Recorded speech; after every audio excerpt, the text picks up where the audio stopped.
Another day, another major development in the Russia probe. Now, former Trump attorney and fixer Michael Cohen is playing ball with Mueller and going after Trump about his business ties with Russia. Former federal prosecutor joins us to discuss how significant these developments could be.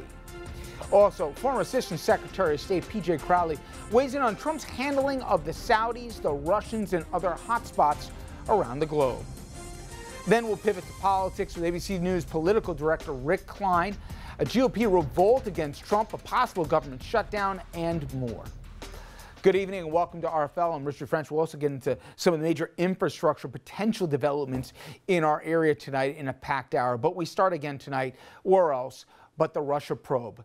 Now, today, it is all about Michael Cohen. He, the latest person to plead guilty as part of the Mueller investigation. Cohen now admitting he lied to Congress about Donald Trump's business ties to Russia initially, and now Cohen saying those ties went on well into the campaign. That in direct contradiction to what Trump has always said. On the campaign trail, President Trump often said this: that I have no dealings with Russia. I have no deals in Russia. But now the president calling his former longtime attorney and confidant a weak person in the wake of Michael Cohen's new plea deal with a special counsel, in which he admits to lying to Congress about the Russia investigation. And he's trying to get a much lesser prison sentence by making up a story. The story about a project to build a Trump Tower in Moscow. In hearings with the House and Senate last year, Cohen said the project was abandoned in January of 2016. But according to court documents from his latest plea deal, Cohen says it was pursued until June of that year. The president says Cohen told the truth to Congress and is lying now.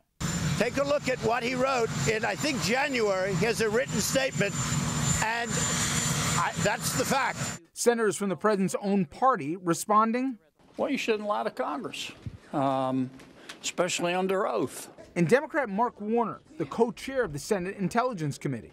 If anything the president has said is true, that there's no there there, why are all his closest associates being found guilty of lying about their ties to Russia? But President Trump saying even if he had built the Trump Tower in Russia, if I did do it, there would have been nothing wrong. That was my business. By the way, Cohen spent 70 hours with Mueller's team over the course of 7 separate meetings. 70 hours. And this latest plea deal by Cohen, it could just be the tip of the iceberg. Here's how the Washington Post describes it, quote, "Whatever happened with Trump and Russia during the campaign, the real threat to the president lies in the Trump organization. Cohen was intimately involved for years in that business, making deals and putting out fires. If he's telling Mueller everything he knows, Trump could be in serious trouble. Plus, we are just learning that Acting Attorney General Matthew Whitaker was notified in advance of Cohen's plea deal. So, if you had any questions as to whether or not Whitaker's involved in the probe, you have your answer."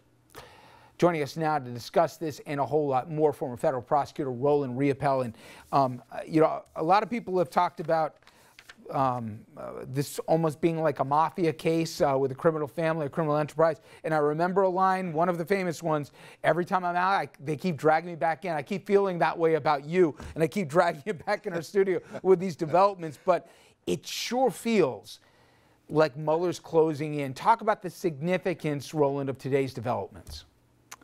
Oh, today was huge. You know, Manafort was big. This was huge, Richard. Again, we see an example, I think, of Manafort holding a charge in his pocket, this charge of Cohen lying, so that he wouldn't have to show all he knows about Trump's dealings with Russia in 2016, letting Trump answer the questions put to him about those dealings, probably answering those questions false, frankly. I think if Trump answered them consistent with what he said during the campaign, his answers would be false. And now Mueller drops this at Trump's feet and demonstrates to him that he is going down for perjury at a minimum. The other thing to note about this document that was filed in court today is it really describes in significant detail a kind of bribery, quid pro quo type of scheme, with the Russians reaching out for Trump to try to get action done to mitigate the effect of the Magnitsky Act, and Trump trying to negotiate a deal where he gets a hotel in Moscow. It's very dirty looking and very problematic for Mr. Trump.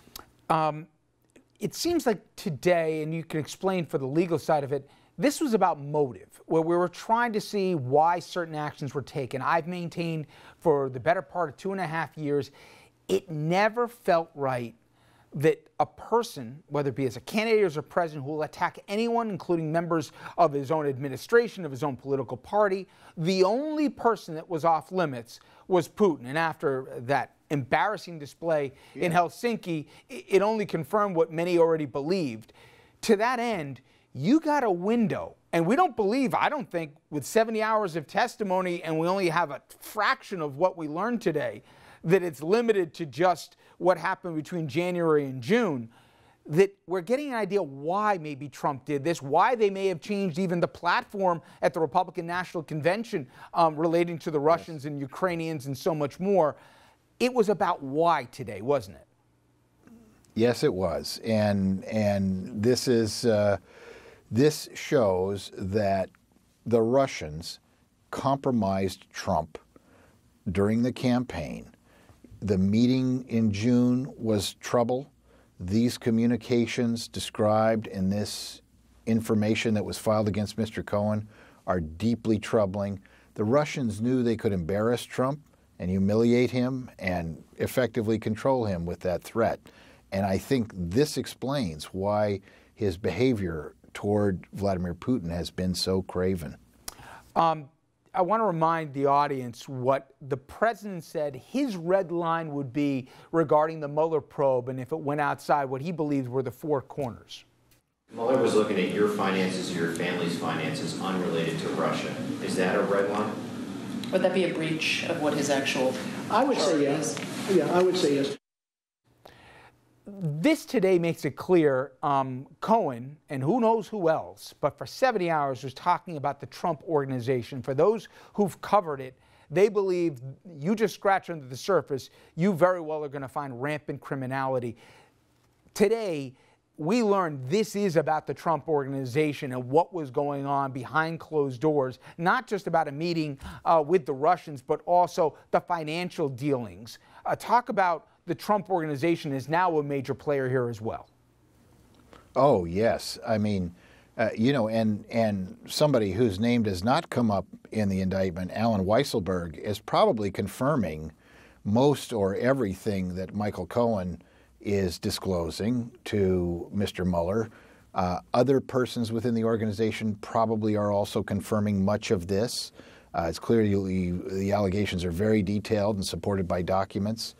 And, you know, importantly, the information makes the statement that Trump's family members, that's got to be Donald Jr., Jared, and Ivanka most likely, were briefed on all these negotiations with the Russians. So this shows that they were in the loop too, and probably they have also not told the truth to Mr. Mueller and to Congress. So this is very damaging. Well, for let's the speak Trump to family. the timing. I think some of them, Richard, are going to get indictments in their stockings for Christmas. Wow. And I'll get to the timing of where we are with this, but first, the timing as to why now with Cohen. Do you believe this is connected to what we spoke about last night, which was the written answers? We finally got written answers from Trump, and now all of a sudden you've got Cohen in there saying not so fast, directly contradicting, in effect, some of what Trump put in writing. I absolutely do. I absolutely do. And this was a way for Mueller not only to communicate that Cohen will testify that Trump essentially lied on those written answers, if he did, if he told a story different than Cohen's story, but there's a wealth of other material. There's emails, there's texts, there appear to be notes taken by someone inside the Kremlin that are referred to in this document, which means Mueller may somehow have gotten a employee of the Kremlin's notes. You know, there's a wealth of material that's described in this document that's got to be very troubling for Trump particularly if he has taken the position that he was not trying to negotiate a hotel deal with Russia during the campaign, which is likely the position he took, since that's what he told us during the campaign itself over and over again. Now, it's interesting because you look at Michael Cohen and you wouldn't trust him as far as you could throw him. But the fact that Mueller trusts him, am I wrong to read into it, Roland, that he has reams of documented evidence that back up the claims of Cohen? Otherwise, he'd never use this guy. And if you want evidence of it, just look at what happened with Manafort. To me, that would be the most frightening thing if I'm Trump, that whatever he testified to that Mueller's willing to use, I'm talking about Cohen, he's got data to back it up. Oh, absolutely. And this document demonstrates that to a fare thee well. There's no question, you know, we've been saying for some time now, you and I, you know, Mueller knows the story. He knows the story through documents, through emails, through wiretap interceptions, through tape recordings. He's got the story. It's just a question of whether witnesses are going to tell the truth or not at this point. He doesn't need Michael Cohen to testify, really. He's got the story without him. Finally, to the end game, because it certainly looks that Mueller's got everything he needs potentially and more. We'll see how this plays out. And obviously you have the specter of Whitaker hanging out there, even though if Trump was going to play that card, he seemingly waited too long. Nonetheless, do you get the sense that we're talking weeks here and not months before we have the Mueller report? I have the sense that things are moving very quickly now, and I think all we're really waiting for is for what we suspect is Mueller's subpoena to Trump to have Trump testify under oath on the obstruction issue. Remember, that was the one that Mueller wanted to get oral testimony on. I think all we're really waiting for is for that process to play itself out.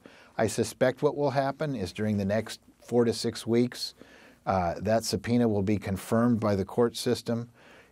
Trump will be required by subpoena to testify before Mueller in a grand jury, and Trump will refuse to do it and take a contempt of court rather than risk perjuring himself again. And at that point, Mueller will simply report that to his superiors and likely ultimately to Congress. I only got a few seconds, Roland, but I know a lot of people will say, listen, after all the desensitization to being shocked by the lack of normalcy anymore, if there's not a P tape, you're not going to be able to shock the national conscience. Do you believe the report will be consumable in a way that people will go, wow?